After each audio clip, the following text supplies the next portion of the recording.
Welcome back to the 2006 NFL Draft, presented by Coors Light. All right, and welcome back to New York, where Cincinnati has just picked. And we talk about some guys in the draft I know that are large individuals. Bell, Andrew Whitworth, 6'7", 334, tackle, LSU, who was a golfer and a former junior tennis champion. He's a large individual. Big guy, and I'll tell you, battle-tested. When we talk about in the SEC at LSU, getting the job done, he started 52 consecutive games. That's second all-time in NCAA history. And you watch Andrew Whitworth, he doesn't appear to be as athletic as he tests. And the thing about him is his technique is where you want it to be. I think from that standpoint, he doesn't need a lot of coaching. Average feet, so the technique compensates for the average feet. Does a good job keeping his body between that defensive end he's working against and the quarterback. Didn't allow a sack this past season at LSU. And more, the Bengals targeting offensive tackle, a little surprising maybe to some people. Well, Willie Anderson had some years on him. It's just a chance to get a guy in there and start working him in preparing for over the next couple of 2 years. years, 3 years down the road. Absolutely. Plus, if they have a tennis tournament, they'll be in pretty good shape, apparently. 6'7", 234, but I play tennis. At the net? How good will that guy be at the net? Now we welcome in on our Coors Light video conferencing the coach of the San Diego Chargers, and for a couple of years our compatriot at ESPN, but I don't think he'll be remembered so much for that as he is for his long tenure as coach in the National Football League, and that is Marty Schottenheimer. And good evening or good afternoon, Marty, out there in San Diego. You're Antonio Cromartie. Not a lot of game film on your first-round pick, but yet a lot of upside in there on that cornerback. We really think so. We think that the young man really is going to give us an opportunity to be able to match up with a lot of the big receivers in our division. Of course, a new one added, Javon Walker to Denver. And I think in our division, when you look at Randy Moss and guys like that, you need to have big corners, and we're excited about the skills that he brings. And if corner was in one area where you certainly were looking offensive line, and you drafted the tackle Marcus McNeil of Auburn, who some had maybe late first. Do you feel fortunate to get him where you did, mid-second? We really do, Chris. I think, you know, he's a young man that visited us on a couple of occasions here and then back at the Combine, and he was one of the most congenial, affable young men that I had a chance to visit at any time in my coaching career. He's really an interesting young man, and we think he's a guy that can come in and give us some help at tackle.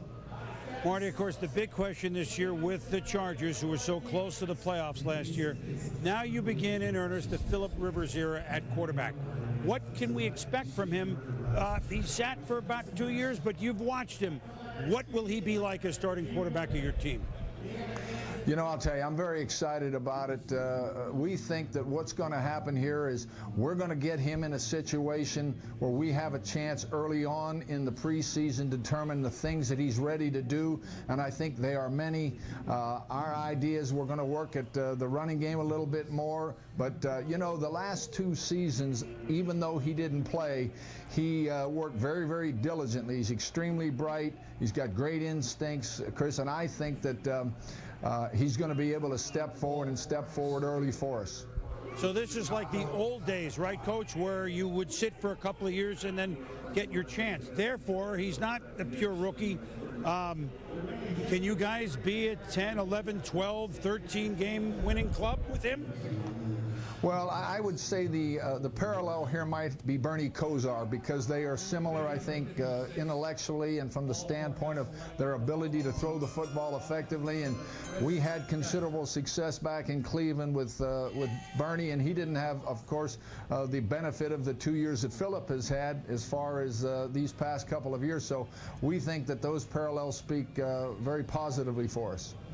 Well, and Bernie had some good running backs in the day, but I don't know if anybody, Mack, Biner, they were excellent, but LaDainian Tomlinson's not going to hurt Rivers at all, is he? Well, I think, you know, the beauty of LaDainian Tomlinson is he brings it every single snap, and he can do it not only in the running game, but as a receiver out of the backfield. And, you know, with Antonio Gates in place, it won't be necessary, in our view, to have to throw the ball down the field considerably other than when we choose to do it. Well, sky's the limit with you guys, and we're not going to fly you across the country 5 times this year, nor are you going to play about 8 teams after their bye week. Maybe you catch a break with the schedule comparatively. Good luck, and thanks for joining us. delighted. It's always wonderful to talk with you. All right, Marty. Thank you very much. Always good to visit with the coach. Marty Schottenheimer was, close to 200 wins. I mean, he's successful a long time. Is this the year for the Lightning Bolt? Certainly got some players. We'll be back.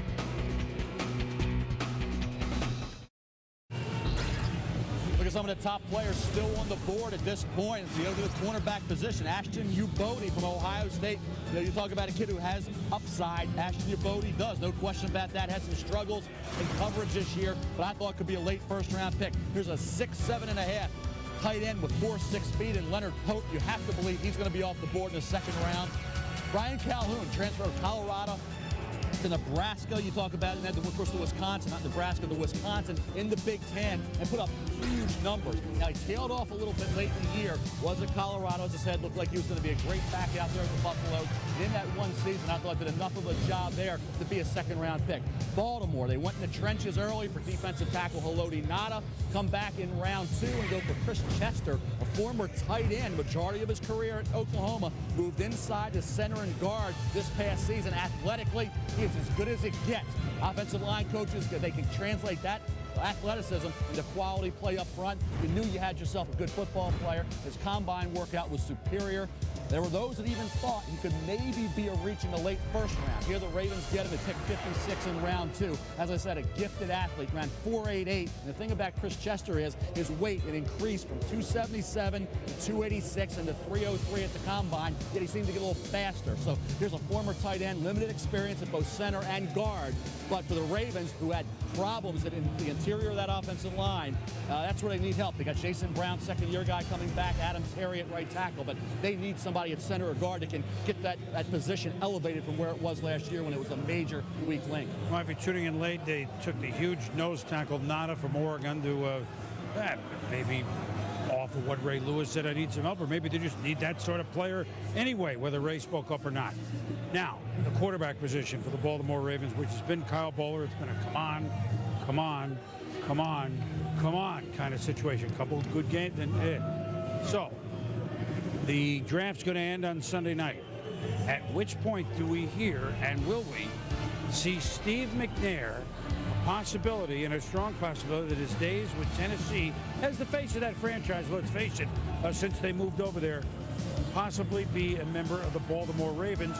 And I might say, once upon a time, kind of arch rivalry between two teams and two coaches. Mort? Yes, Chris, and I think that's one reason why maybe the Tennessee Titans have been dragging their feet because of that rivalry. But Steve McNair counts almost $24 million against the salary cap. As you know, they have not let him into the facility this offseason. That's a grievance. I have been told that McNair is hopeful that something will happen within 24 to 48 hours, something being that he will be gone, that he will be released and be able to go to the Baltimore Ravens as we expect, even though Jeff Fisher, their coach, wants to try some diplomacy. And that's the last minute. I don't think it's going to work out, and I do believe the Titans will probably sign Kerry Collins as a backup. You know, I have said sarcastically, it's very difficult to quarterback the football team if you can't get into the compound to practice. And I think that, you know, when you hear now, and they could be in a perfect situation with Steve McNair being able to mentor a young Vince Young and bring him along and give him a year or two to really, you know, mature and become a professional quarterback. But it will take some major degree of diplomacy to keep Steve McNair in-house now. And let's remember, Steve McNair restructured contract and did everything this organization has asked of him, and then he was treated like this.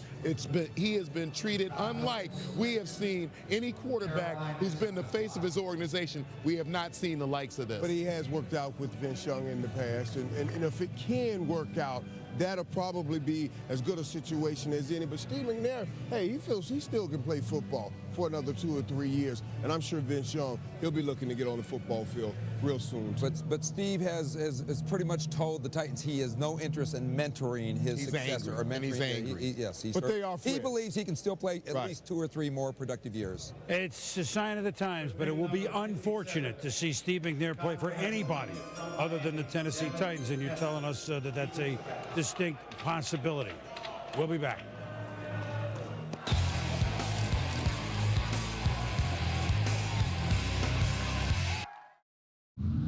Hi, everyone. Time for another SportsCenter 30 at 30 update. I'm Matt Weiner. The New Orleans Saints won the Reggie Bush sweepstakes. Bush going number 2 overall in today's NFL draft, 1 pick ahead of Vince Young. He heads to the Tennessee Titans. Matt Leinart drops all the way to the 10th pick in the draft. Arizona took him, 1 pick ahead of Jay Cutler, who goes to Denver at 11. Denver actually traded up for that pick. Not done dealing with the Broncos. They picked up Javon Walker from the Packers in a draft pick package. Meanwhile, in the NBA, Vince Carter with 28 points for the Nets. His Jersey even up their first-round series with Indiana. Next, SportsCenter comes up after Clippers and Nuggets. Draft updates from mobile ESPN. Back after this.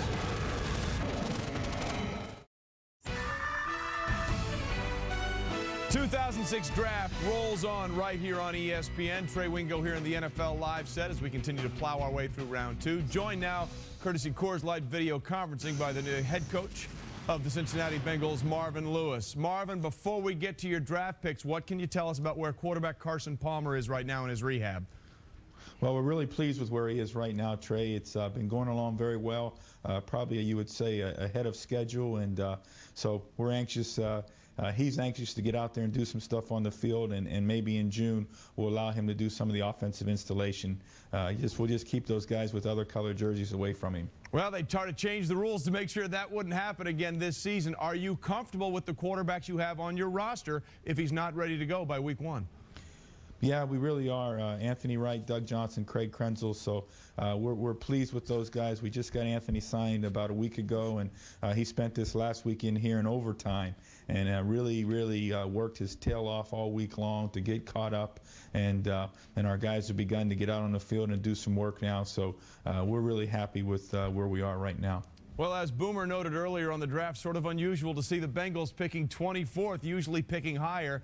That's a sign of progress. You go cornerback with your pick there in Jonathan Joseph. What do you like about this player? Well, Jonathan really has the great size for the position and speed to match. He's got the long arms. He's a tall guy. He's got the body size and the weight. He's really got a chance to be very good player in the NFL. We're excited about him and his ability to run and cover and really come in and help us right away. Marvin, we appreciate the time and best of luck throughout the rest of the draft. Thank you. And that tie matches Merrill Hodges' shirt, by the way. We should point that out as well. You like that? Oh, he does, that's for sure. That'll do it for Marvin. Let's send it back to Chris in New York. All right, Trey, Coach, thank you very much. We get toward the latter stages here of round number 2. Let's get you caught up on what has happened. We gave you Chris Chester, Oklahoma lineman, going to Baltimore. Then Devin Hester from the U, Mike, cornerback, goes to the Chicago Bears. We look at him, and I'll tell you, a guy that can play on maybe both sides of the ball, at least have a chance to. And the return game is also outstanding. Early in his career, he was actually spectacular, returning punts and kickoffs. Had 3 punt returns for touchdowns in 2004, a kick return that year as well. You watch him here. The kid has skills. There's no question about that. Whether it's a cornerback, wide receiver in the return game, great speed. Now, as a senior, assuming he's a junior this past season, did not play up to the level of his talent.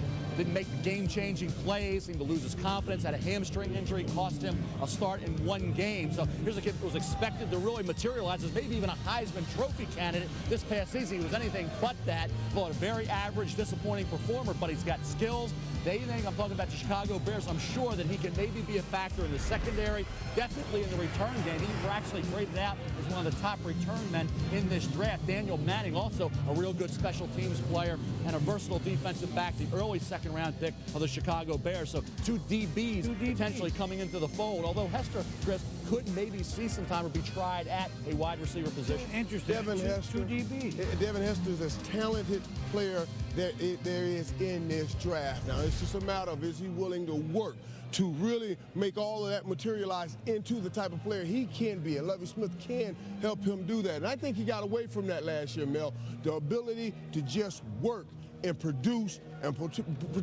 what you potentially have a chance to be, because he is as talented a player as you can find in this league.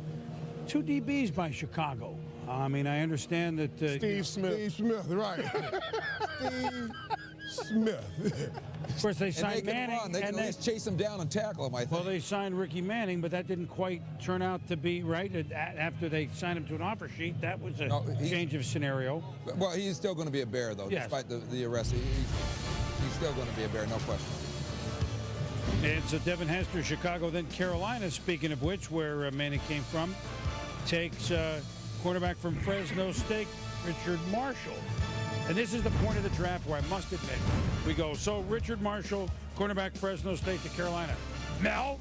Well, you see some big plays here, Chris. This cornerback, Richard Marshall, when he gets his hands on a football and an interception, he will try to return it for a touchdown. He did so twice back in 2004. Also had some kick return experience this past year. I thought Richard Marshall really legitimately had a chance to be a late first-round pick. Thought maybe Kansas City would consider him here late in round 2. They instead took safety Bernard Power. You see him here taking it to distance. This was the only point scored in that game at Tennessee, and this was his first time he was on the field for Fresno State early on with the Bulldogs. Another good player, well coached by Pat Hill. We talk about Pat Hill really every year, Mort. It seems like Fresno State has one guy that's going to project into the first couple rounds. Pat Hill does an outstanding job as the head football coach at Fresno State. And he was on Bill Belichick's staff in Cleveland. That staff, when you look back at the picture of who was on that staff, the Cleveland Browns with Belichick, Pat Hill being one of them, a lot of guys who've gone on to big things were on that staff. Yeah, very impressive. You know, Carolina, there is a skill, a great skill on picking toward the bottom of the drafts. Nobody was better at that, or still is better. That is Bill Polian, all those years with the Bills, and now here continuing with Indianapolis. But getting D'Angelo Williams and then Marshall, who you said could have been a low 1 and low 2 for Carolina. It's like a good job by John Fox and company. We'll be back. Behold this man of distinction.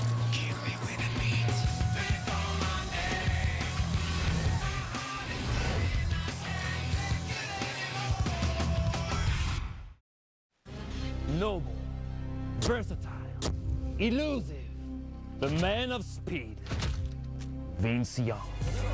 I'm Vince Young in this game, I'm so fresh. And every yard that I gain, extra minute of fame. I'm Vince Young in this game, I'm so fresh. And every yard that I gain, extra minute of fame, man. 2006 draft rolls on here on ESPN. Look, no question about it, what the Tennessee Titans were going to do at the number 3 spot in the first round was a pivotal part of this first round. They could have gone Matt Leinart, who has Trojan connections at Tennessee. Instead, they went Vince Young. Risk-reward pick any way you look at it. A few moments ago, David Amber caught up with Vince Young. Vince Young, I know you're fast, but all the way from New York to here in Nashville in record time. Tell us about it. Why do you think the Titans took you as the first quarterback taken in this year's draft? Just the speed of the game right now is changing, and a lot of coaches right now want to have an opportunity to move the offense from rolling, bootlegging, and different things like that because the generation with the D linemen and linebacker are moving pretty fast. And also they have a lot of confidence in me from watching me throughout my season at University of Texas. So. Such incredible success at Texas. What adjustments do you think you need to make to be as successful on Sundays? Getting in here and working, getting in here and then studying the offense, sitting down with no child and going over the things in the offense that can help me better myself to have a big challenge and come out there and working with some of the guys and knowing where the guys at and knowing the routes and trees like that. So I'm excited about it. You have such a great friendship with Steve McNair. How important is it for you to have him here to mentor you in your rookie season? It's very important. I mean, if he's not here or if he is here, he's always going to be my friend, my brother, my pop figure.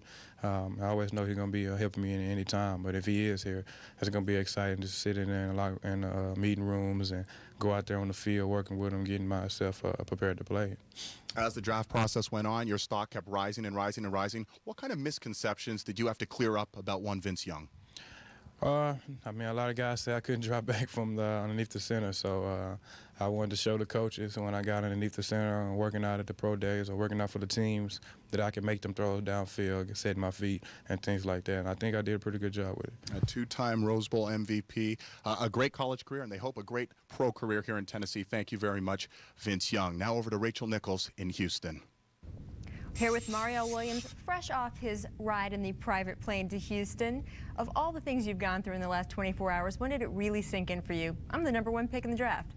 Really, after I walked across the stage, I was kind of, I was just so excited last night from hearing the news and everything, signed the contract, but it still really hasn't fit in, and kicked in on me that so I'm just waiting for that to happen. There's been a decent amount of negative reaction in Houston on the radio call-in shows, on the internet boards, that they didn't pick Reggie Bush.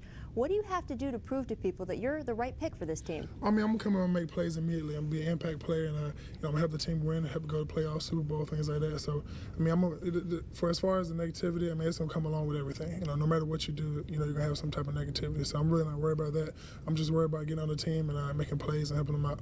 Big promises from a big pick. Guys, back to you.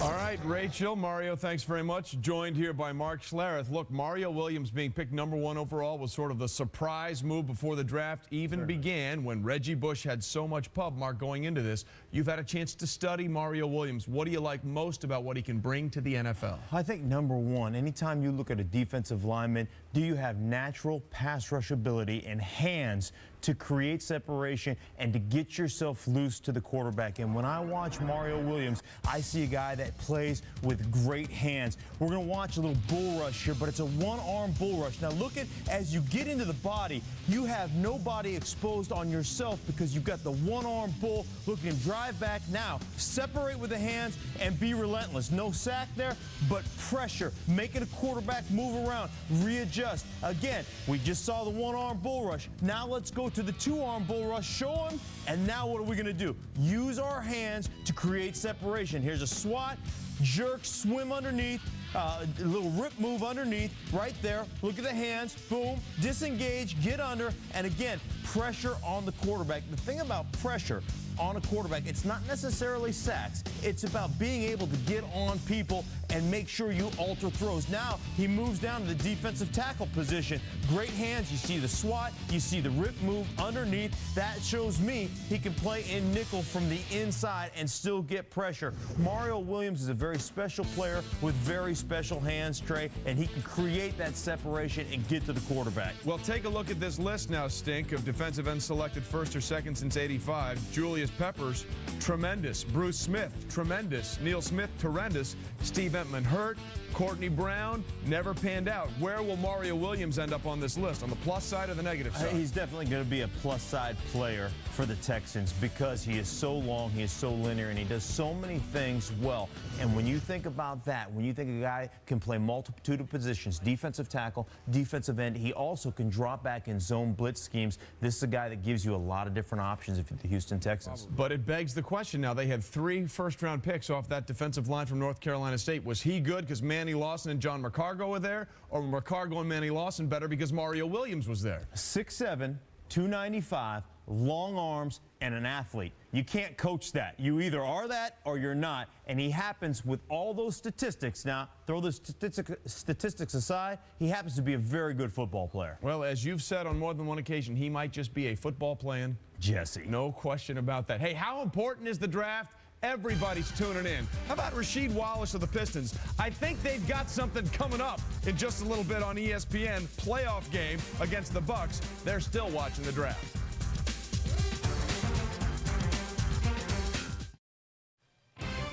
ESPN's coverage of the NFL Draft is presented by Rocky Mountain Cold and Refreshing Coors Light, the official beer sponsor of the NFL, and in part by Verizon Business, where global capability and personal accountability work hand in hand, and Kia Motors.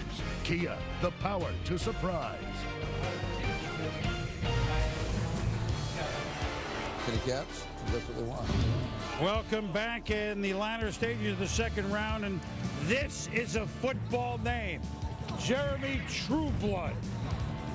And he's been picked at tackle from BC to Tampa Bay. There is a tackle in this draft named Guy Wimper.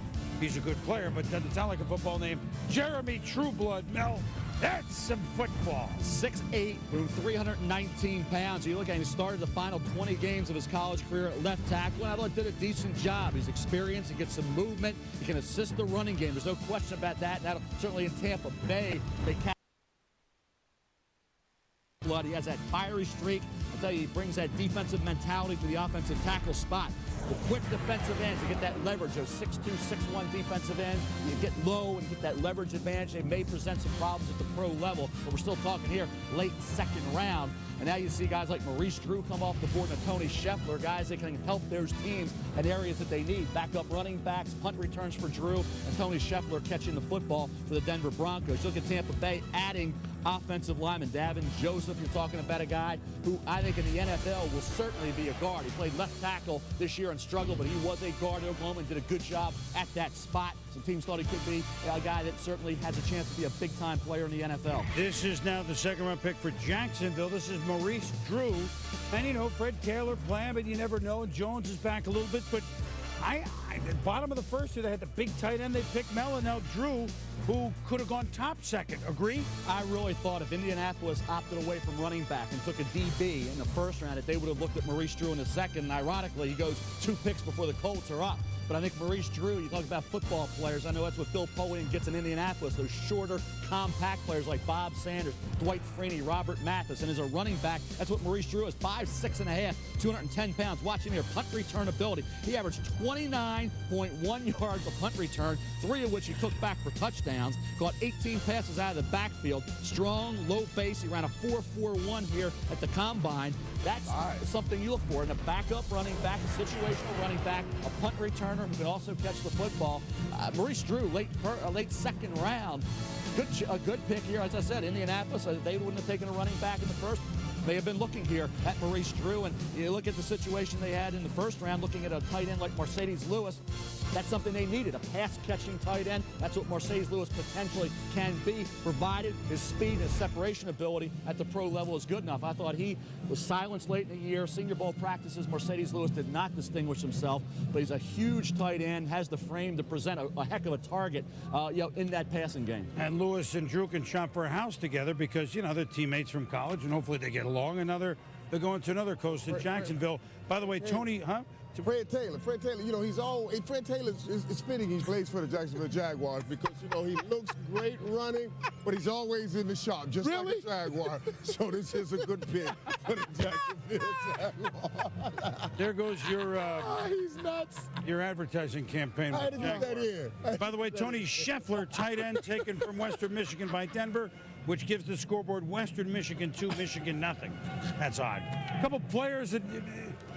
Who do you think would go here by this point? I think you look at Ashton Ubodi, the cornerback from Ohio State, a Leonard Pope, a tight end at Georgia, Eric Winston, offensive tackle Miami, Brody Croyle, quarterback Alabama, Brian Calhoun, running back Wisconsin, Darryl Tapp, defensive end Virginia Tech, Dominique Byrd, tight end USC, a lot of good players. Mark Anderson, defensive end Alabama, Jason Spitz, guard center from Louisville. I love you. Wind Mel up and he goes, here's the good thing. You got Mel on ESPN2 coming up in a couple of minutes, but next year on ESPN, the NBA playoffs are up next. The Pistons against the Bucks. This has been a presentation of ESPN, the worldwide leader in sports. I'm Chris Berman. Goodbye, but in a moment on ESPN2, hello from the...